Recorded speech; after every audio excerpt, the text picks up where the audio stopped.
So I have been asked to talk about how to transform rural schools. So I'll talk to uh, that issue subject. But before going to that, what can be done with the rural school, I just want to share some context. No, in the context we are imagining to work with the rural schools. देखिए अभी 2022 चल रहा है और मार्च 2020 को अगर आप याद करें तो उस समय आप देखें कि अगर पूरी दुनिया में 184 कंट्रीज में स्कूल और यूनिवर्सिटीज दोनों बंद थे और लगभग 87.6% स्टूडेंट्स वेर एट होम, है ना, क्योंकि पूरी दुनिया में लॉकडाउन हुआ और उससे बंद थे। अब उसके बाद जब स्कूल खुले हैं या यूनिवर्सिटीज़ भी खुली हैं तो उसके बाद 3 तरह के बेसिकली स्कूल्स और यूनिवर्सिटीज़ इमर्ज करते हैं। Am I audible? मेरी आवाज़ आ रही है ना? ओके।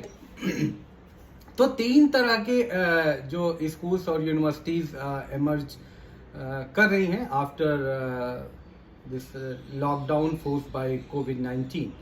एक तो वो स्कूल और यूनिवर्सिटीज़ हैं जो टेक्नोलॉजिकली बहुत साउंड हैं, इक्विप्ड हैं, उस तरह के स्कूल्स और उस तरह के यूनिवर्सिटीज़ हैं। The second category of schools and universities are the emerging, we can say technology के पर्सपेक्टिव से आप उनको कह सकते हैं कि इमर्जिंग इंस्टीट्यूशंस हैं, इमर्जिंग स्कूल्स हैं। और तीसरे तरह के जो स्कूल्स हैं और यूनिवर्सिटीज़ भी, वो lagging behind from perspective of technology. तो अब टेक्नोलॉजिकल पेनिट्रेशन तो कोविड के पहले भी हो रहा था धीरे धीरे, but speed was quite slow. लेकिन अभी आपको पता है कि more than 4,500 this edutech companies have entered into education space. 4,500 से ज़्यादा कंपनियां अभी शिक्षा के क्षेत्र में उतर गई हैं और उनका पेनिट्रेशन आपने कोविड के दौरान देखा भी कि कैसे अलग अलग फॉर्म में और अलग अलग ऐप और अलग अलग प्लेटफॉर्म इंट्रोड्यूस हो गए and now they are like part of our life, है ना। वो गूगल मीट हो या जूम हो, ये सब। और जब दुनिया में आर्थिक मंदी चल रही थी तब भी इन कंपनियों के शेयर ऊपर जा रहे थे। तो अब इस कॉन्टेक्स्ट में आप देखिए कि जिन स्कूलों की हम लोग बात कर रहे हैं वो इसमें से किस कैटेगरी में फिट बैठते हैं। क्या वो टेक्नोलॉजिकली इक्विप्ड स्कूल्स हैं, क्या वहाँ पे इमर्जिंग टेक्नोलॉजी है, या are they lagging behind technologically. तो एक तो ये फ्रेम आपको रखना होगा उन स्कूलों में काम करने से पहले। देखिए डिजिटल डिवाइड जो है, डिजिटल लेवल पे, टेक्नोलॉजिकल लेवल पे जो डिवीज़न है वो एक एजुकेशन में इनइक्वालिटी का, असमानता का एक नया औजार है, एक नया हथियार है। क्योंकि अगर आप देखें तो लगभग 40% लोग जो हैं वो अभी भी उनके पास इंटरनेट का एक्सेस नहीं है और बेसिक इक्विपमेंट जो चाहिए वो नहीं है। अब इसमें क्या है कि कई बार कॉन्ट्राडिक्टरी डेटाज आते हैं। जैसे GSMA का अगर आप डेटा देखेंगे, जो मोबाइल ऑपरेटर्स का एसोसिएशन है, तो वो कहते हैं कि जैसे फॉर इंस्टेंस इंडिया की अगर हम बात करें तो वो कहेंगे कि 70% people have the mobile with internet.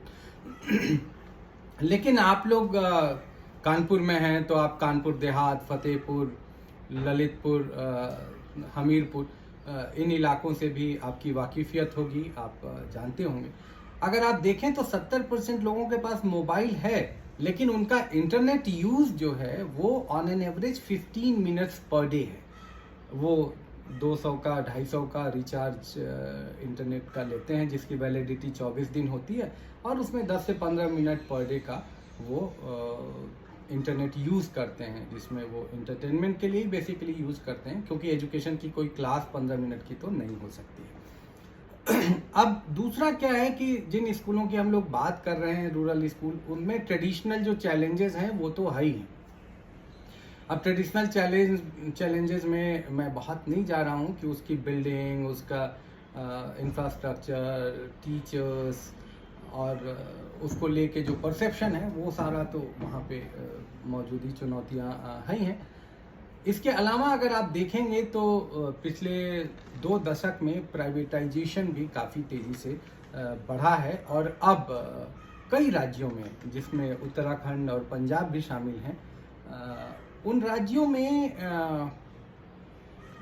सरकारी स्कूल में जाने वाले बच्चों से अधिक संख्या प्राइवेट स्कूल में जाने वाले बच्चों की है।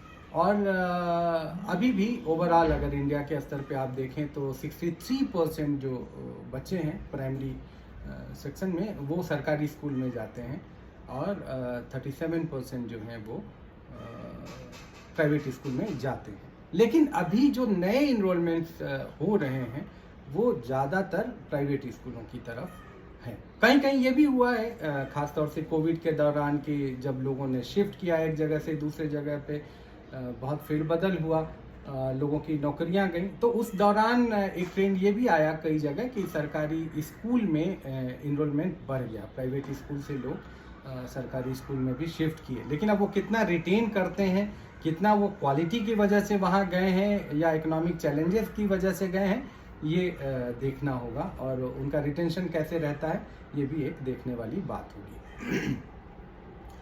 अब देखिए, एडुटेक कंपनियां जो हैं वो एक नई स्टेक होल्डर हैं स्कूल एजुकेशन में। पहले यूनिवर्सिटी एजुकेशन में धीरे धीरे उनका प्रवेश हो रहा था, लेकिन अब कोविड ने उनको ये मौका दे दिया कि वो स्कूल एजुकेशन में भी एंटर कर गई हैं। और ये जो पूरा मार्केट है ग्लोबली अगर आप देखें तो वो $5 ट्रिलियन है ना, मतलब ये हिंदी में अगर आप उसको ट्रांसलेट करेंगे $5 ट्रिलियन तो वो खरबों में जाएगा। ये सालाना इतना बड़ा बाजार है एडुटेक कंपनियों का पूरी दुनिया में स्कूल एजुकेशन के लिए। इसलिए कई देशों में इसको ऑनलाइन ट्रांसफॉर्म करने की भी कोशिश चल रही है। इटली ने कोशिश की थी कोविड के दौरान कि उनका पूरा सिस्टम ट्रांसफॉर्म हो जाए। एक छोटा सा देश है जो पहले यूएसएसआर जो सोवियत संघ का हिस्सा था, बहुत छोटा सा देश है एस्टोनिया, वहाँ पे 2001 में ही इंटरनेट को ह्यूमन राइट्स में, बुनियादी अधिकारों में वहाँ लोगों ने शामिल किया था। तो ये सब डेवलपमेंट हैं। इस पे आगे कैसे ट्रेंड डेवलप होगा ये देखने वाली बात होगी।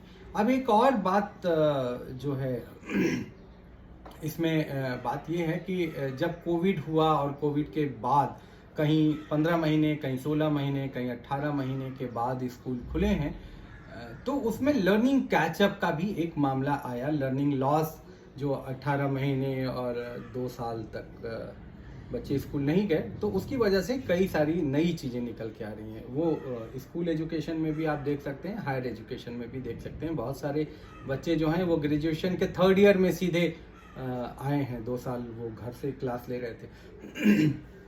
तो इसमें राइटिंग का एक बहुत बड़ा नुकसान हुआ है।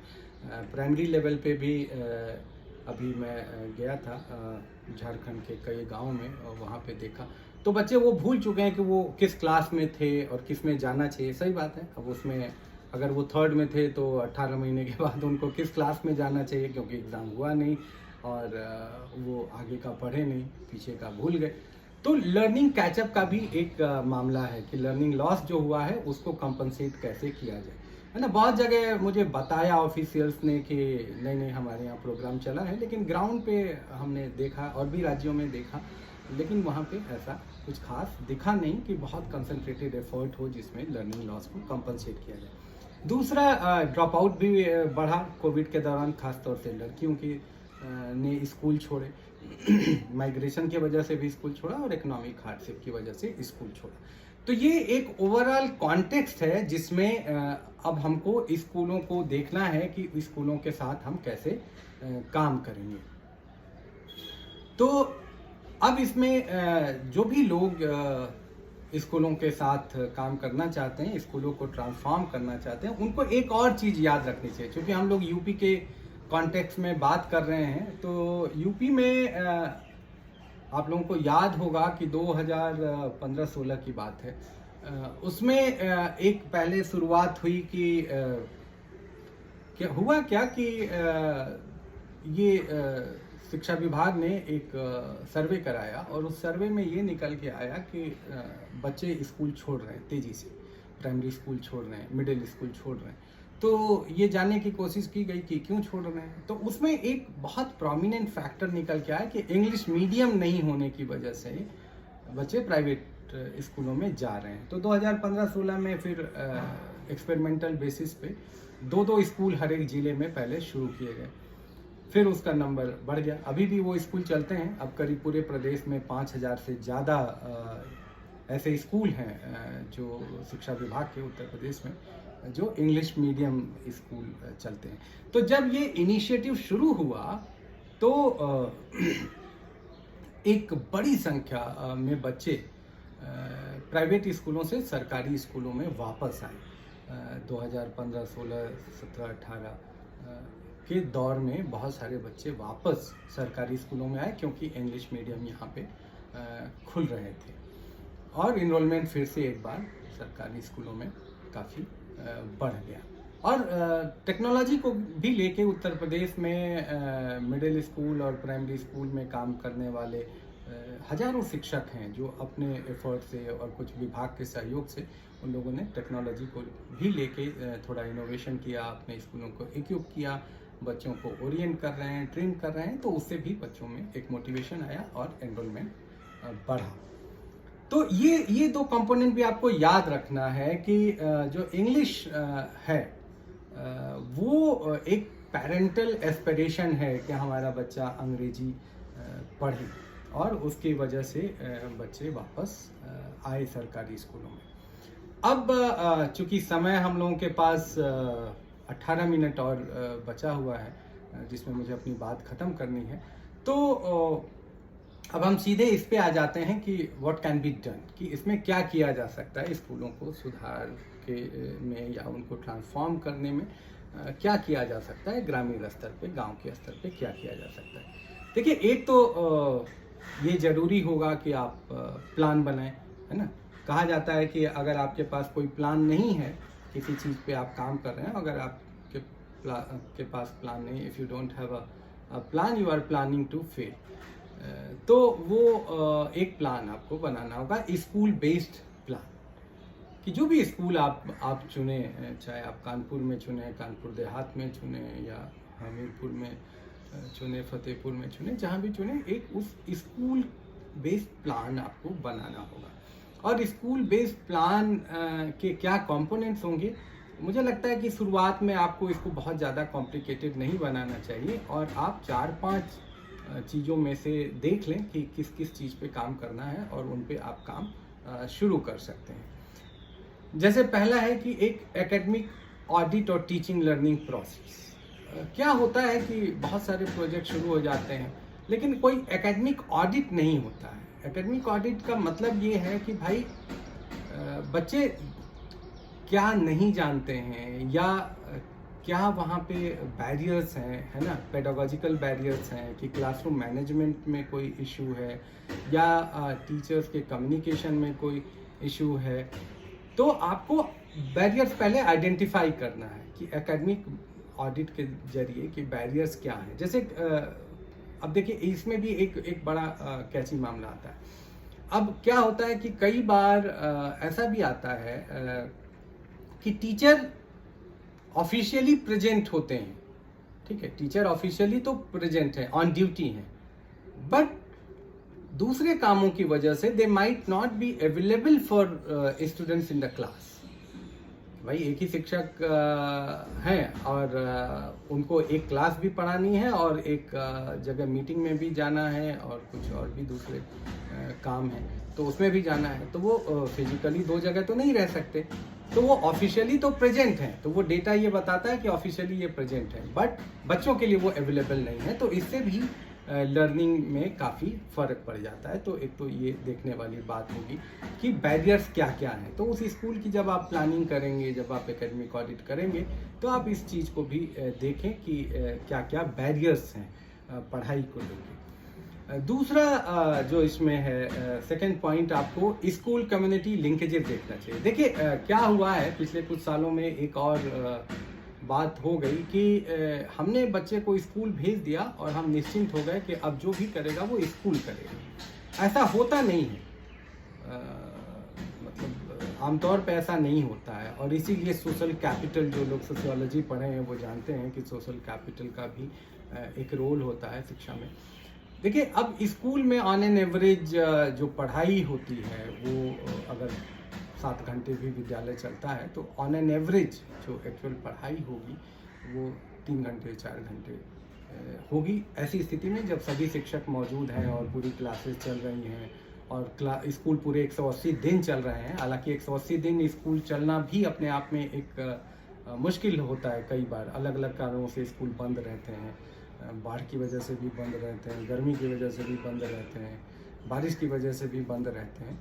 तो अब होता क्या है कि एक तो नंबर ऑफ डेज जो स्कूल फंक्शनिंग के डेज हैं वो कम हो जाते हैं, और उसके बाद लर्निंग आवर्स कम हो जाते हैं। तो अगर आप लर्निंग आवर्स को नंबर ऑफ स्कूल डे से मल्टीप्लाई करें तो आपको वो पूरे एक एकेडमिक ईयर में कितने घंटे की पढ़ाई होती है वो आपको आंकड़ा पता चल जाएगा। तो आप उस आंकड़े को निकाल लें जिस विद्यालय के साथ आप काम करना चाहते हैं।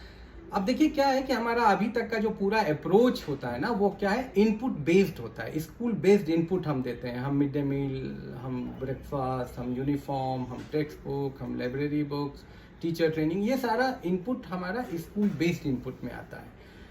मेरा अपना अनुभव जो देश में और अफगानिस्तान में और कतर में और बाकी और दुनिया के देशों में जो मैंने देखा समझा, तो मुझे ये समझ में आया भारत के संदर्भ में कि जब तक हम लर्निंग आवर्स को इंक्रीज नहीं करेंगे तब तक हमको लर्निंग लेवल में कोई बहुत चमत्कारिक या बहुत नोटिसेबल बदलाव नहीं दिखेगा। तो आपको अब लर्निंग आवर्स कैसे आप बढ़ाएंगे, तो वो स्कूल और कम्युनिटी के लिंकेजेस से ही हो सकता है। माँ बाप को भी ये समझना और समझाना जरूरी है कि बच्चा स्कूल में 6 घंटे 7 घंटे रहता है, और unless you also devote time with children the learning level can not go beyond a certain level. तो अब इसमें जैसे क्या हो सकता है कि भाई कम से कम 2 घंटे 3 घंटे घर पे भी बच्चे प्रैक्टिस करें, अभ्यास करें, है ना, चाहे वो पीयर ग्रुप बना के करें, या अगर आप लोग कोई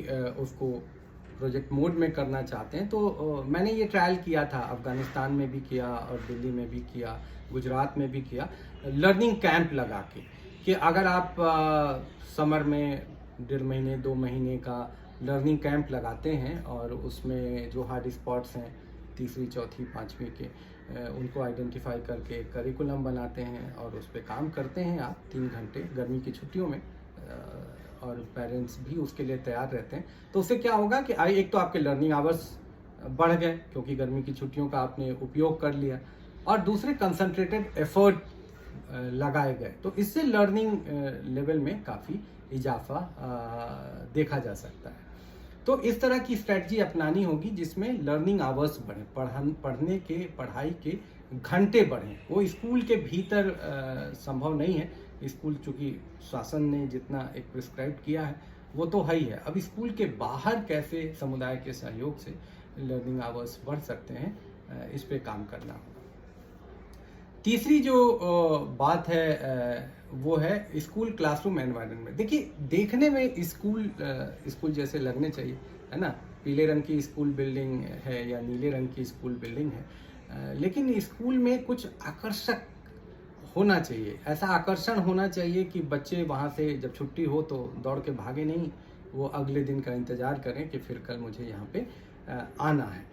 तो वो एक तो इंक्लूसिव होना चाहिए, है ना, बच्चे को ये नहीं लगे कि उसके साथ किसी तरह का भेदभाव हो रहा है, डिस्क्रिमिनेशन हो रहा है ना, उसको एनकरेजमेंट मिल रहा है, जो भी वो उसके अंदर क्रिएटिविटी है, कला है, जिज्ञासा है, सवाल पूछने की आज़ादी है, ये सब को अप्रिशिएट किया जा रहा है स्कूल में। रीडिंग कॉर्नर्स हैं, लाइब्रेरी है, मतलब पढ़ने के अलावा बहुत और भी चीज़ें हैं। शिक्षकों से वो डरते नहीं हैं, मतलब उनका सम्मान करते हैं, लेकिन उनसे सवाल पूछने में वो हिचकते नहीं हैं। तो इस तरह का एक माहौल होना चाहिए, ब्लैक बोर्ड रंगा पुता हो, साफ सफाई हो, बिल्डिंग ठीक हो, इस तरह का पूरा एक अभियान चला के भी कई जगह काम हुआ है। आपके बगल में ललितपुर है, वहाँ भी एक टाइम में इस तरह से पूरा एक कैंपेन चला के काम हुआ था कि भाई स्कूल में जितने टूटी कुर्सियाँ, पुराने बक्से, कबाड़ हैं जिसका यूज़ नहीं है, उसको बाहर करिए। कई बार ये भी देखने को आता था पहले कि अब कमरे में लकड़ी भरी हुई है कि मिड डे मील के लिए लकड़ी, और बच्चे बाहर बैठ रहे हैं। तो इस तरह की स्थितियाँ कोई बहुत आकर्षक माहौल नहीं बनाती हैं। तो तीसरा जो है वो स्कूल क्लासरूम एनवायरनमेंट पे आपको काम करना चाहिए। जो चौथा एस्पेक्ट है इसमें वो है academic support to teachers and support providers. तो जो टीचर्स को भी एकेडमिक सपोर्ट चाहिए। अगर आप ध्यान से देखें, क्लासरूम ऑब्जर्व करेंगे तो आप देखेंगे कि 30 मिनट 35 मिनट जितना भी कालांश है, जितना भी टाइम है एक क्लास के लिए जो पीरियड है, शायद उतना कंटेंट बहुत सारे टीचर्स के पास नहीं होता है और वो 15 मिनट में क्लास ख़त्म कर देते हैं। तो ये भी एक टीचर्स को सपोर्ट की ज़रूरत है, उनके ओरिएंटेशन की ज़रूरत है, उनके भी बहुत सारे इश्यूज़ हैं, उस पर आपको उनसे बात करना है और इतना कमिटमेंट तो लेना है कि भाई 35 मिनट आप क्लास में रहें और 35 मिनट सब्जेक्ट के ऊपर बातचीत करें, बच्चों के साथ रहें और उस पर काम करें। और जो सपोर्ट प्रोवाइडर हैं टीचर्स के, ARPs हैं या SRGs हैं या DRGs हैं, बहुत तरह के लेयर्स हैं, तो उन लोगों को भी सपोर्ट देने की ज़रूरत है कि ऐसा ना हो। उनका काम एकेडमिक सपोर्ट देना, कोई शिक्षा में नए दरोगा बनाना नहीं है। तो ये भी है कि उनको भी वो सपोर्ट चाहिए ताकि वो एकेडमिक इश्यूज़ पे उनकी क्लैरिटी हो और क्या करना है और कैसे करना है, वो एक अच्छे वातावरण में टीचर को सपोर्ट दें। तो ये चौथा एस्पेक्ट है। पांचवा जो एस्पेक्ट है वो टेक्नोलॉजी का है। चूँकि डिजिटल डिवाइड का खतरा बढ़ रहा है और पूरी दुनिया में एजुकेशन इनइक्वालिटी के लिए एक ये नई चुनौती है। ये स्कूल एजुकेशन में भी है, हायर एजुकेशन में भी है। तो ऐसा ना हो कि दुनिया का एक बहुत बड़ा हिस्सा डिजिटली एक्सक्लूड हो जाए और डिजिटल डिवाइड का शिकार हो जाए, और ख़ास तौर से लड़कियां इसके ज़्यादा शिकार होने के चांसेस हैं, क्योंकि बहुत सारी स्टडीज़ कोविड के दौरान हुई जिसमें जब ऑनलाइन स्कूल चल रहे थे और घर में एक गैजेट है, एक मोबाइल है, तो उसमें भी प्रायोरिटी बहुत सारे स्टेट में बॉयज़ को थी, ना कि गर्ल्स को थी। तो आपको डिजिटल लिटरेसी पे काम करना होगा। आप कोई एक ऐसा कैंपेन डिज़ाइन कर सकते हैं, एक अभियान, एक कैंप डिज़ाइन कर सकते हैं, मॉड्यूल बना सकते हैं जिसमें आप टीचर्स को और बच्चों को डिजिटली इक्विप्ड करें ताकि वो बुनियादी जो तकनीकी है शिक्षा में जिसका उपयोग है, टेक्नोलॉजी इन एजुकेशन, उसका उपयोग करना तो वो सीख जाए। तो ये भी एक बहुत बड़ी मदद होगी उन स्कूलों की और उसमें पढ़ने वाले बच्चों की, और ये आकर्षित भी करेगा नए बच्चों को स्कूल में आने के लिए। और जो छठवां एस्पेक्ट मुझे समझ में आ रहा है इस संदर्भ में जो आप काम कर सकते हैं वो है डॉक्यूमेंटेशन एंड रिसर्च। कि आप चूँकि विश्वविद्यालय और महाविद्यालय के लोग हैं और आप अगर स्कूल के साथ काम करते हैं तो इनमें से ये सारा काम तो आप कर ही सकते हैं। इसके अलावा आपका एक महत्वपूर्ण योगदान होगा डॉक्यूमेंटेशन का, कि आप जो वहाँ छोटे छोटे इनोवेशन हैं, जो लर्निंग है बच्चों की, जो बच्चे कर रहे हैं, जो क्रिएटिविटी है, जो टीचर्स एक्सपेरिमेंट कर रहे हैं, जो टीचर्स प्लान बना रहे हैं, जो उनके पास आइडियाज़ हैं, उसको डॉक्यूमेंट करके दूसरों के साथ शेयर करना, या दूसरों ने कुछ अच्छा किया है तो उनको बताना और उनके साथ शेयर करना, ये भी एक काम हो सकता है। और ऑफ कोर्स रिसर्च तो एक फील्ड है ही जो आप कर सकते हैं। दुनिया के दूसरे रिसर्च को भी उन तक पहुंचा सकते हैं। आप एक्शन रिसर्च करके वहाँ पे जो बैरियर्स हैं, जो बाधाएं हैं, उनका समाधान भी आप पायलट कर सकते हैं। तो मुझे लगता है कि ये सब काम तो आप कर सकते हैं। मैं देखिए, अभी मैंने कोविड के दौरान एक बुक लिखी, ये नेशनल बुक ट्रस्ट NBT ने इसको पब्लिश किया है। ये है कोरोना काल में शिक्षा, बदलाव और नए प्रयोग। तो इसमें स्कूल एजुकेशन में और थोड़ा बहुत यूनिवर्सिटी एजुकेशन में भारत में और दुनिया के दूसरे जगहों पे जो एक्सपेरिमेंट्स किए गए कोविड के दौरान, मैंने उनको डॉक्यूमेंट किया है। तो ये पुस्तक भी बहुत सारे लोगों को कुछ आइडियाज़ दे सकती है, क्योंकि मैंने इसमें वो डॉक्यूमेंट किया है जो कोविड के दौरान इनोवेशन किए गए। तो ये भी एक उपयोगी पुस्तक हो सकती है। तो मुझे लगता है कि 5 मिनट का समय और है, और अगर आप लोगों के पास कोई सवाल हो तो वो आप पूछें, मैं उसका उत्तर देने की कोशिश करूँगा। Thank you sir. क्वेश्चन है सर एक। हाँ, good afternoon sir. Very good sir, afternoon. जो आपने बहुत सारी चीजें बताई कैसे इम्प्रूव कर सकते हैं टीचर्स अपने क्लासरूम में स्टूडेंट्स को और अच्छी लर्निंग देने के लिए, हम ये जानना चाहते हैं कि अभी प्रेजेंट सिचुएशन क्या है इंडिया की, कितना इम्प्रूव्ड है वो या कितना पीछे है वो, प्रेजेंट सिचुएशन क्या है इंडिया की लर्निंग में? नहीं, देखिए ये बहुत वाइड सवाल है ना। अब वो क्योंकि आप जब कंपैरिजन करते हैं, तुलना करेंगे तो किसी को सामने रख के करते हैं, तो अब ये किस कॉन्टेक्स्ट में है ना ये सवाल। क्या आप उत्तर प्रदेश के स्कूलों को दूसरे राज्यों के स्कूल से तुलना करना चाहती हैं, या आप एक स्कूल को दूसरे स्कूल से तुलना करना चाहती हैं? क्योंकि जब आप लर्निंग कर्व बनाते हैं तो उसमें आप किसी भी स्कूल को लेंगे, लर्निंग कर्व जब आप बनाएंगे तो उसमें 20% बच्चे काफ़ी अच्छा कर रहे होंगे, 60% एवरेज करते हैं, 20% थोड़ा स्लो रहते हैं लर्निंग में। तो सर, मेरा ये क्वेश्चन वर्ल्ड लेवल पे है, ग्लोबल लेवल पे इंडिया की क्या पोजीशन है, क्या वो जो आपने सॉल्यूशंस दिए क्या कुछ अप्लाई हो रहे हैं कि नहीं हो रहे, टीचर्स कुछ कर रहे हैं कि नहीं कर रहे हैं अभी इस पॉइंट पे? नहीं, कर रहे हैं, ऐसा नहीं है। बहुत सारे टीचर अपने लेवल पे, मैं उन बार बार ये कहता हूँ कि अपने लेवल पे बहुत सारा इनिशिएटिव टीचर ले रहे हैं, है ना। सब टीचर नहीं ले रहे हैं, लेकिन 20-25% टीचर्स हैं देश में जो स्कूली शिक्षा में खुद से काफ़ी इनोवेशन करते हैं, प्रयास करते हैं, एक्सपेरिमेंट करते हैं, बच्चों को एनकरेज करते हैं। तो ऐसे काफ़ी सारे शिक्षक हैं जो अपने अपने लेवल पे प्रयास करते रहते हैं, और वो सभी राज्यों में आपको मिल जाएंगे। उसमें कोई एक राज्य अपवाद नहीं है कि वहाँ पे ही मिलेंगे और दूसरी जगह नहीं मिलेंगे। सभी जगह टीचर अपने स्तर पे प्रयास करते रहते हैं, लेकिन उसको स्केल अप करने की ज़रूरत है कि जो अच्छा काम हो रहा है किसी एक जगह, वो पूरे दूसरी जगह जाए। लेकिन आप हायर एजुकेशन में एक ये भी ट्रेंड देखेंगे कि 12th के बाद बहुत सारे लोग, 4 लाख से ज़्यादा लोग, 2 साल पहले का डेटा है कि वो भारत से बाहर गए पढ़ने, हायर एजुकेशन में पढ़ने भी जा रहे हैं। तो और प्राइवेटाइजेशन की भी हमने बात की, तो वो सारा डेटा भी आपको ध्यान में रखना होगा।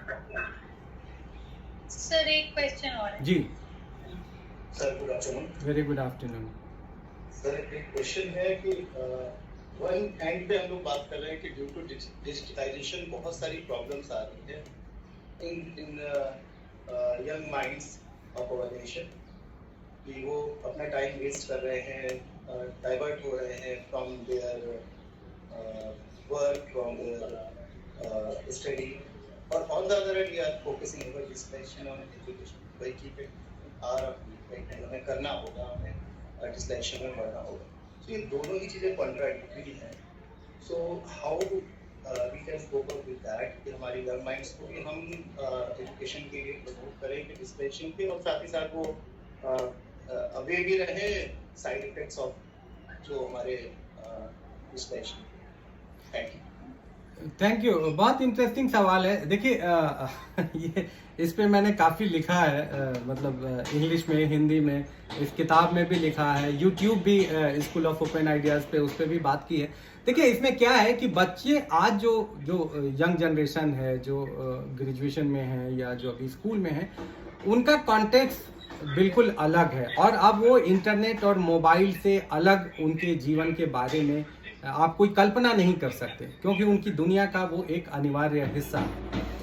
क्योंकि उसी से वो कनेक्ट होते हैं, उसी से अपनी क्लास से कनेक्ट हो रहे हैं, उसी से अपने दोस्तों से कनेक्ट हो रहे हैं।